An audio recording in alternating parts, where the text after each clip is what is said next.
Hello my dear students, welcome to online class of physics. Hope you all are fine. Today in this lecture we are going to talk about some last topics of this chapter magnetism and matter. सबसे पहले हम बात करेंगे एक solenoid के बारे में. Solenoid एक ऐसी चीज है जिसके बारे में आपने पहले भी सुना है, लेकिन आज मैं कंपेयर करूंगा सोलेनॉइड को किसके साथ कंपेयर करूंगा. 10th स्टैंडर्ड से ही तो पढ़ा आपने कि सोलेनॉइड जो है एक बार मैग्नेट की तरह होती है. तो क्या क्या सिमिलैरिटीज हैं, कैसे आप जस्टिफाई करोगे कि उसी के जैसी है, उसके बारे में बात करने वाला हूं. पहला पॉइंट जो मैं इस सीक्वेंस में दूंगा कि क्यों सोलेनॉइड और बार मैग्नेट एक जैसे हैं, तो सबसे पहला रीजन ये है कि फ्रीली सस्पेंड करने पे, जब फ्रीली सस्पेंड करते हैं किसको, सोलेनॉइड को, वो हमेशा रेस्ट करती है किसमें, नॉर्थ साउथ डायरेक्शन में. बिल्कुल वैसे ही जैसे बार मैग्नेट करती है.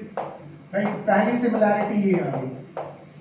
राइट, दूसरा आ जाता है कि जैसे दो मैग्नेट एक दूसरे को अट्रैक्ट या रिपेल करती हैं,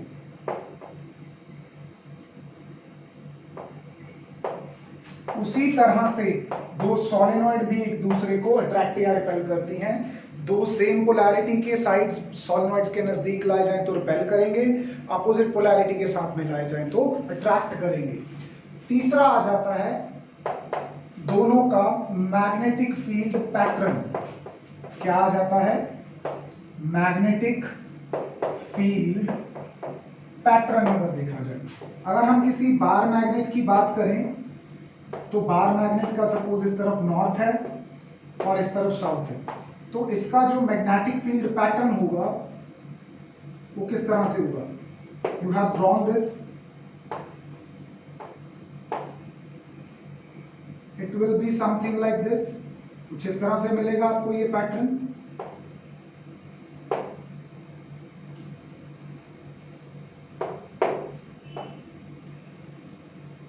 याद होगा 10th क्लास से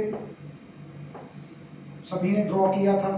आउटसाइड द मैग्नेट नॉर्थ से साउथ की तरफ चलता है, इनसाइड साउथ से नॉर्थ की तरफ चलता है और यूनिफॉर्म होता है. इफ यू रिमेंबर, इस तरह से होता है.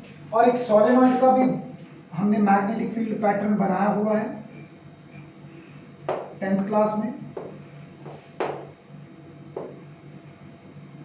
इसका मैग्नेटिक फील्ड पैटर्न भी कुछ वैसा ही होता था.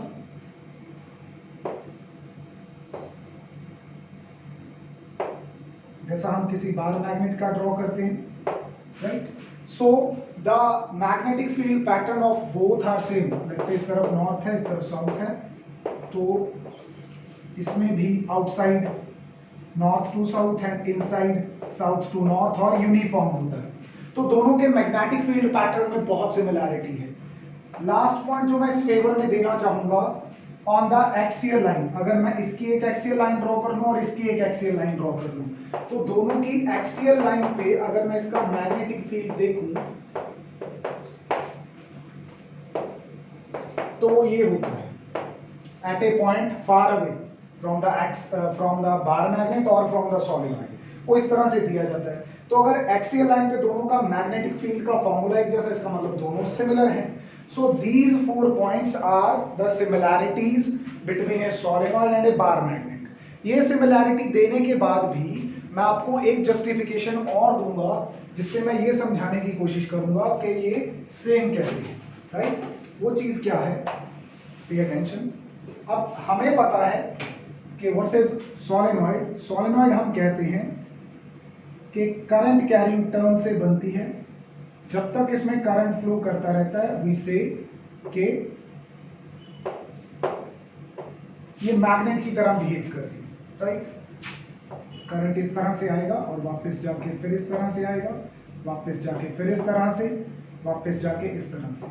दरअसल इसकी अगर अरेंजमेंट देखें तो क्या है, वो अरेंजमेंट ये है कि जो सर्कुलर टर्न्स हैं वो एक दूसरे के साथ साइड बाय साइड रखी हुई है और हर एक टर्न में सेम मैनर में करंट फ्लो करता है. तो every turn behaves like a tiny magnet. हर एक टर्म किसकी तरह बिहेव करती है? जैसे वो एक छोटी सी मैग्नेट हो। It acts as a magnetic dipole. किसकी तरह बिहेव करती है? मैग्नेटिक डायपोल की तरह बिहेव करती है।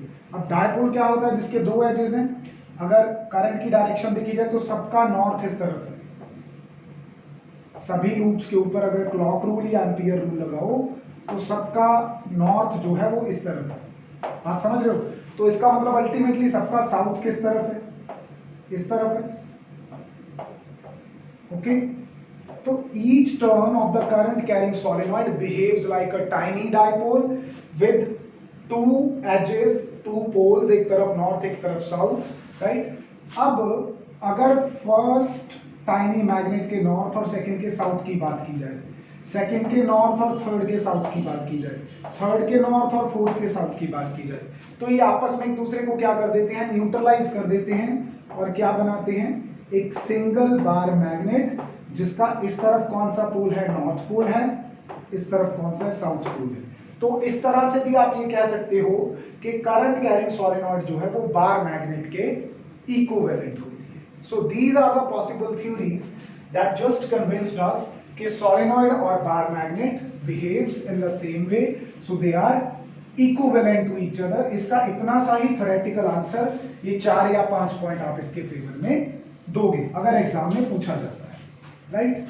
Now, after this, I would like to ask a question. मैंने यहाँ पे एक पॉइंट लिखा था कि एक फ्रीली सस्पेंडेड मैग्नेट हमेशा नॉर्थ साउथ में रुकती है। My question is why? This why came into mind of Albert Einstein when his father gifted him a compass on his birthday. Then what did he saw कि इस compass को जितना मर्जी हिलाओ, जैसे मर्जी रखो, ये हमेशा नॉर्थ साउथ में स्टे करती है। Then he thought that some forces must be compelling it and these forces are not making any physical contact with the needle of the compass because it was locked in a cabinet। एक छोटे से box के अंदर बंद थी, कांच की उसके ऊपर कवरिंग थी। तो ये फोर्स कौन सी थी? इस फोर्स को जब और गहराई से सोचा गया, this came out to be magnetic force of earth, which means earth itself acts as a magnet।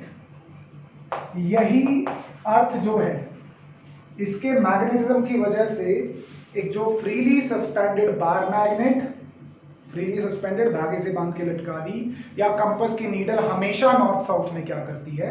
Stay करती है। और कुछ जान ले इसके बारे में।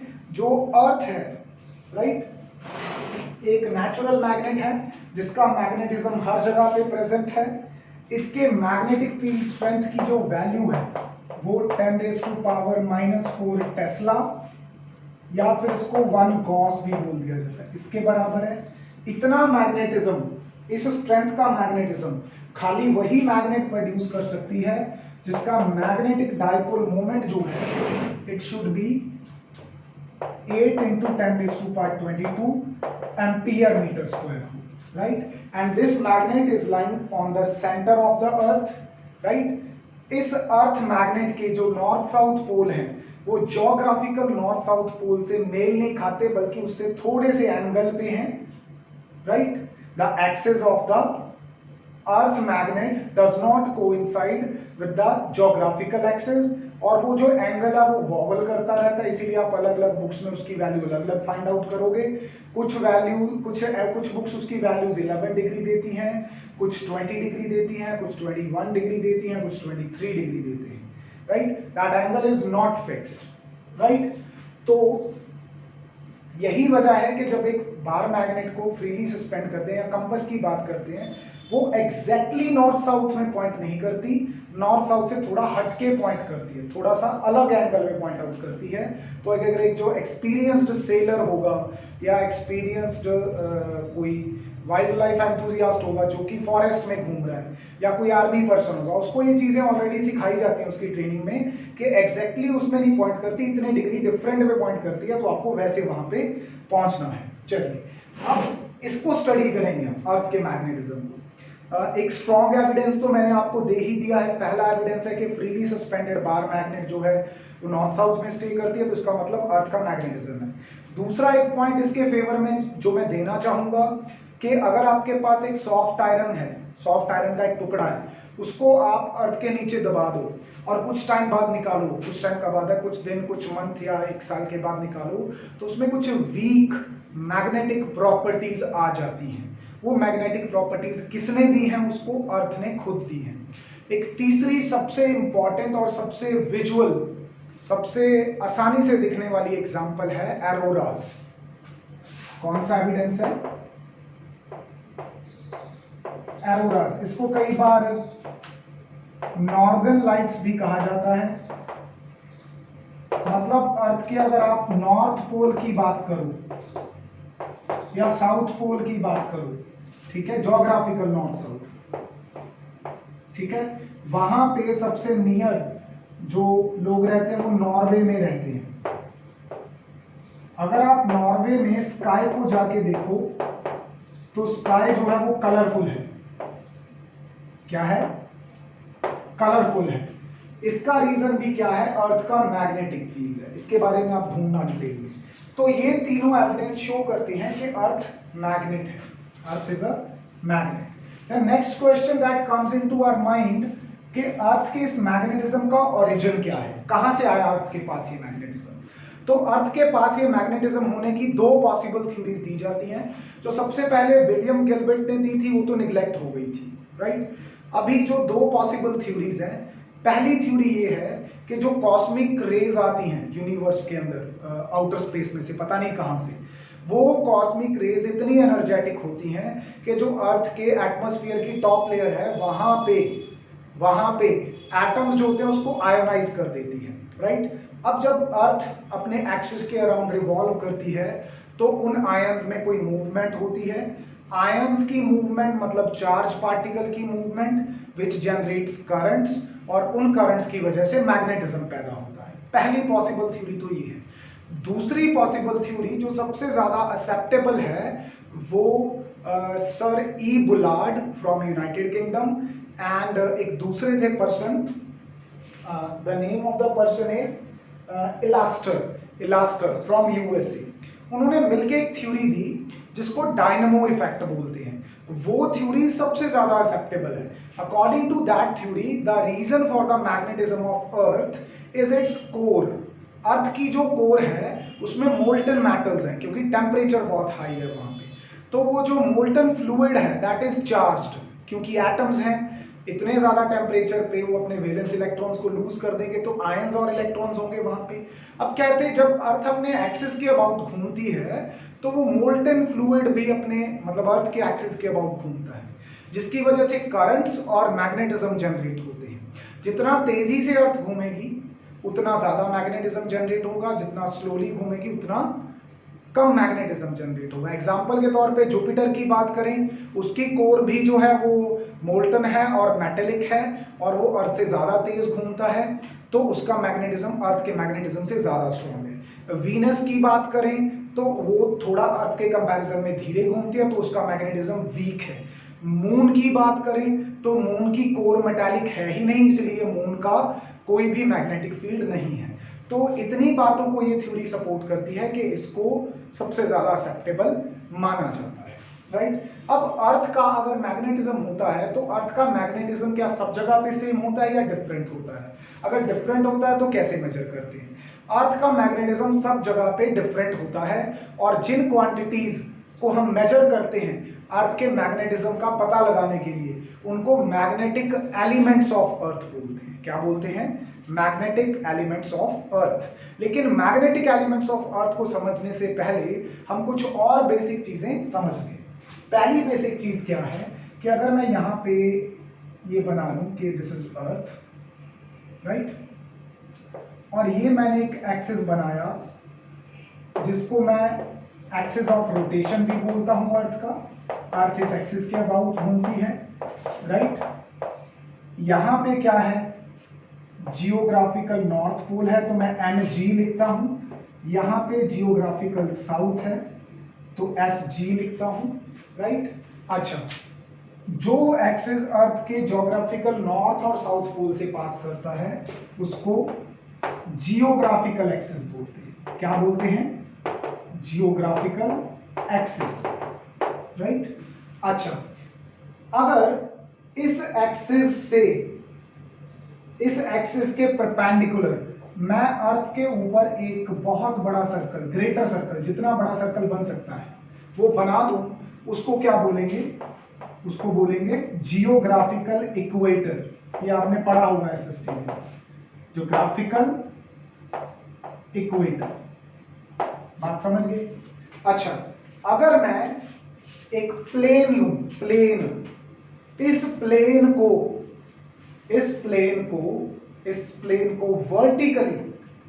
वर्टिकली मतलब इस तरह से इस ज्योग्राफिकल एक्सिस में से पास करवा दूं, इसके आर पार कर दूं, तो इसको बोलते हैं ज्योग्राफिकल मेरिडियन। क्या बोलते हैं इसको? Geographical meridian. मैं इसको यहां पे बनाता हूं,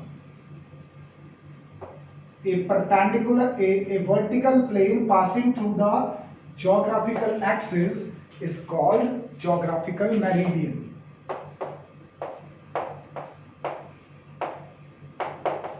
समझ लेना मेरी बातों को, तीन बातें बताई, ज्योग्राफिकल एक्सिस, ज्योग्राफिकल इक्वेटर और ज्योग्राफिकल मेरिडियन। अच्छा, अभी अर्थ जो इटसेल्फ मैग्नेट है, अगर उस मैग्नेट को मैं यहां पे सेंटर पे इमेजिन कर लूं, जिसका इस तरफ साउथ पोल है, इस तरफ नॉर्थ पोल है, तो उस मैग्नेट के एक्सिस में से पास कर उस मैग्नेट के पोल्स में से पास करता हुआ एक एक्सिस बना लूं, जिसका इस तरफ कौन सा पोल है? इस तरफ है मैग्नेटिक साउथ पोल, और इस तरफ कौन सा पोल है? Magnetic north pole. तो इस एक्सिस को हम क्या बोलते हैं? इस एक्सिस को हम बोलते हैं मैग्नेटिक एक्सिस,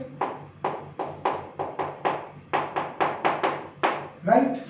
इसमें से पास करता हुआ एक ग्रेटर सर्कल बना दूं, जो कि अर्थ के ऊपर ड्रॉ किया मैंने, तो इसको मैं बोलता हूं मैग्नेटिक इक्वेटर। क्या बोलता हूं? Magnetic equator. The largest circle, the greater circle on the surface of Earth, which is perpendicular to the magnetic axis of Earth, is known as magnetic equator. अच्छा, अगर एक और प्लेन ले लूं, जो कि मैं इस मैग्नेटिक एक्सिस के वर्टिकल में घुसा दूं ऐसे, उस प्लेन को मैं क्या बोलूंगा? उसको बोलूंगा magnetic meridian.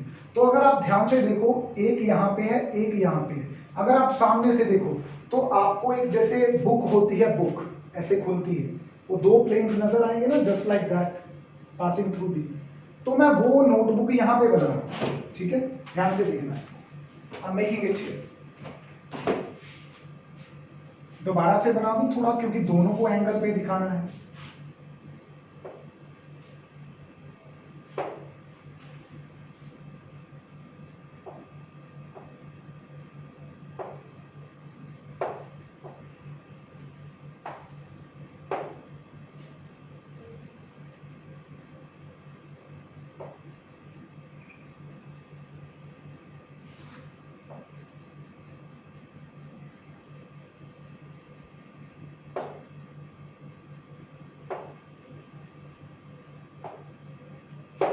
So doesn't it seems like an open book, right?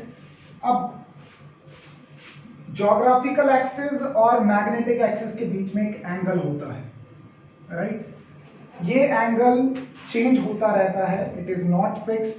तो अगर इन दोनों लाइंस के बीच में एक एंगल है, तो इनके प्लेन्स के बीच में भी एक एंगल होगा, which is geographical meridian and magnetic meridian. इनके बीच में भी एक एंगल होगा ना। इस एंगल को हम किससे डिनोट करते हैं? इस एंगल को हम अल्फा के साथ डिनोट करते हैं, और इस एंगल को बोलते हैं, I should mark it here, इस एंगल को बोलते हैं ज्योग्राफिकल मेरिडियन। इस तरफ लिख देंगे मैग्नेटिक डेक्लिनेशन। क्या बोलते हैं? Magnetic declination. This was geographic meridian, right. इसको हम क्या बोलते हैं? Magnetic declination. The angle between geographical meridian and magnetic meridian of earth is known as magnetic declination। और ये एंगल होता ही हमारे पास क्यों है? why we are having this alpha? क्योंकि जो अर्थ का जियोग्राफिकल एक्सिस है और मैग्नेटिक एक्सिस है, they do not coincide, they are at certain angle. अगर ये कोइंसाइड करते होते तो हमारे पास अल्फा की वैल्यू होती ही ना। सो मैग्नेटिक डेक्लिनेशन होने का कारण है कि geographical axis and magnetic axis do not coincide. चलिए आगे, ये 4-5 बेसिक डेफिनेशन आपको यहां से समझ आ गई हैं। मैं वापस उन एलिमेंट्स के ऊपर आ जाता हूं।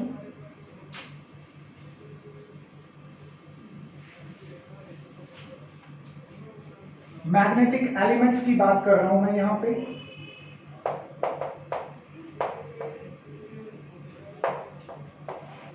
पहला मैग्नेटिक एलिमेंट होता है मैग्नेटिक डेक्लिनेशन। क्या होते हैं मैग्नेटिक एलिमेंट्स? ऐसे क्वांटिटीज जो आपको अर्थ के मैग्नेटिक फील्ड के बारे में किसी पर्टिकुलर प्लेस पे बताते हैं। They have different value for different places of earth. तो एक पर्टिकुलर प्लेस के ऊपर हम कुछ पैरामीटर्स डिफाइन करते हैं जो मिलके अर्थ के मैग्नेटिज्म के बारे में बताते हैं, उस प्लेस के लिए, सिर्फ उस प्लेस के लिए।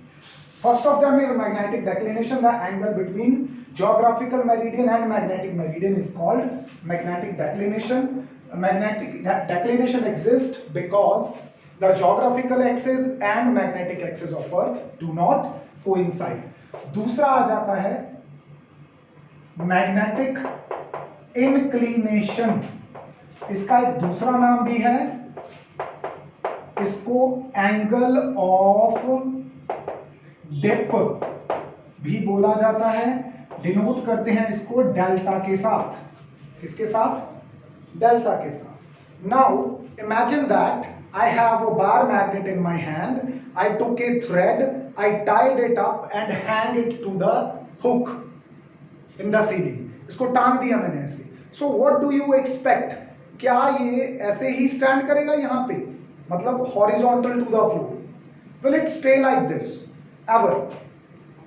No, it will stay like this only at equator, and it will stay like this tied with a thread on poles, and at rest of the places it may have any angle between 0 to 90. So what is this? This is angle of dip. क्या होता है ये? angle of dip होता है। तो अगर मेरे पास यहां पे कोई कंपास हो या एक you can say freely suspended bar magnet हो, तो उस बार मैग्नेट के बारे में अगर मैं बात करूं तो वो जो बार मैग्नेट की ये नीडल है वो हॉरिजॉन्टली ना स्टैंड करके वो किसी एंगल पे रेस्ट करती है, और वो जो एंगल होता है किसके साथ? हॉरिजॉन्टल के साथ। मींस ये तो हो गया अर्थ का टोटल मैग्नेटिक फील्ड, क्योंकि इसको रोक कौन रहा है? इसको अर्थ ही तो रोक रही है अपना मैग्नेटिक फील्ड लगा के। तो ये हो गया अर्थ का टोटल मैग्नेटिक फील्ड, और ये इस तरफ अर्थ के टोटल मैग्नेटिक फील्ड का कौन सा component? In magnetic meridian. This is a horizontal component. क्यों? ये वाला एंगल यहाँ पे क्या बन रहा है? डेल्टा। और इस तरफ कौन सा कंपोनेंट हो गया?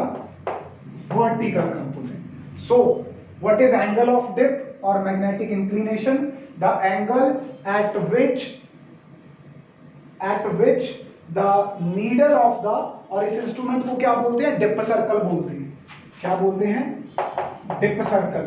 डिप सर्कल एक ऐसा इंस्ट्रूमेंट है जो हमारे पास लैब में पड़ा होता है। इसी डिप सर्कल की हेल्प से हम किसी भी प्लेस का, जहां पे भी आपके स्कूल में लैब बनी हुई है, वहां का मैग्नेटिक इंक्लिनेशन आप निकाल सकते हो। ये एक वर्टिकल कंपास होती है जिसमें एक नीडल लगी होती है, राइट। वो नीडल जितना एंगल बनाती है इस एक्सिस के साथ, ये वाला एंगल, इसको क्या बोलते हैं? इसको मैग्नेटिक इंक्लिनेशन या एंगल ऑफ डिप बोला जाता है, राइट। तो अब पहले तो इस नीडल को ऐसे झुकने पे कौन मजबूर कर रहा था? अर्थ का मैग्नेटिक फील्ड। हॉरिजॉन्टल के साथ किसमें, मैग्नेटिक मेरिडियन में जितना ये एंगल बनाएगी उसको एंगल ऑफ डिप बोलेंगे। मैंने बताया कि अगर इसको हैंग करोगे कहां पे, इक्वेटर पे, अर्थ के इक्वेटर पे, तो ये फ्लोर के बिल्कुल पैरेलली एडजस्ट होगी, मतलब वहां पे डिप एंगल की कितनी वैल्यू होगी, dip at equator is going to be 0। अगर इसी को तुम अर्थ के पोल्स पे ले जाओ, नॉर्थ पोल पे ले जाओ, तो ऐसे वर्टिकल स्टैंड कर जाएगी। इसका मतलब वहां पे डिप की वैल्यू कितनी है पोल्स पे, इट इज 90 डिग्री। बात समझ में आई। तीसरा और आखिरी एलिमेंट है हॉरिजॉन्टल कंपोनेंट ऑफ बी, यानी कि earth magnetic field. The component of total magnetic field in horizontal direction of magnetic meridian is called horizontal component. Earth के टोटल मैग्नेटिक फील्ड का हॉरिजॉन्टल मेरिडियन, हॉरिजॉन्टल डायरेक्शन के साथ angle, sorry, earth के total magnetic field का horizontal direction में कितना component है, किसमें, मैग्नेटिक मेरिडियन में, उसको हॉरिजॉन्टल कंपोनेंट बोला जाता है। और इसकी वैल्यू कितनी होती है, from +1 vector resolution b cos delta, horizontal component इतना है, राइट। अब अगर आप रिलेशन देखो किस किस में, horizontal component, vertical component, total field और एंगल ऑफ डिप में, तो आप क्या करोगे, यहां पे हमें पता है कि जो वर्टिकल कंपोनेंट है वो b sin डेल्टा है। अरे ये समझ में आ गया ना, +1 में वेक्टर रेजोल्यूशन थी। अगर ये कोई xy प्लेन है और ये मेरे को कोई a वेक्टर गिवन है जो कि x एक्सिस के साथ एंगल थीटा बना रहा है, तो x एक्सिस की तरफ इसका कौन सा कंपोनेंट होता था, ax कंपोनेंट, और y एक्सिस की तरफ इसका कौन सा कंपोनेंट होता था, ay। तो ax की वैल्यू क्या निकालते थे, a cos थीटा, और ay की वैल्यू क्या निकालते थे, a sin थीटा। तो वही +1 से उठाया मैंने वेक्टर रेजोल्यूशन से, ही इसके ऊपर लगाओ, ये देखो, तो हॉरिजॉन्टल कंपोनेंट कितना आ गया, b cos डेल्टा। अगर इन दोनों को डिवाइड करोगे, यानी कि bh बाय bv करोगे, तो क्या आ जाएगा, sin delta upon cos delta tan delta. तो this is the relation, right. एक तो ये दोनों फॉर्मूलाज, तीसरा एक्सप्रेशन ये। अगर दोनों को स्क्वायर और ऐड करो तो लेफ्ट साइड पे क्या होगा, bv square plus bh square, इधर से b स्क्वायर कॉमन निकल आएगा और ब्रैकेट में क्या बचेगा, sin square delta plus cos square delta. अब sin स्क्वायर डेल्टा और cos स्क्वायर डेल्टा कितने होते हैं, 1, तो b का स्क्वायर हट के इधर आएगा, तो b का फॉर्मूला हमारे पास क्या बन जाएगा, bv square plus bh square. तो ये वाली इक्वेशन, ये वाली इक्वेशन और ये दोनों इक्वेशंस, ये मिलके आपको 1, 2, 3, these 3 set of equation helps you to find the value of all the parameters. These parameters define the magnetic field of earth at a particular point. So this is all about today's lecture. यहाँ पे हमारा ये chapter finish होता है। Thank you.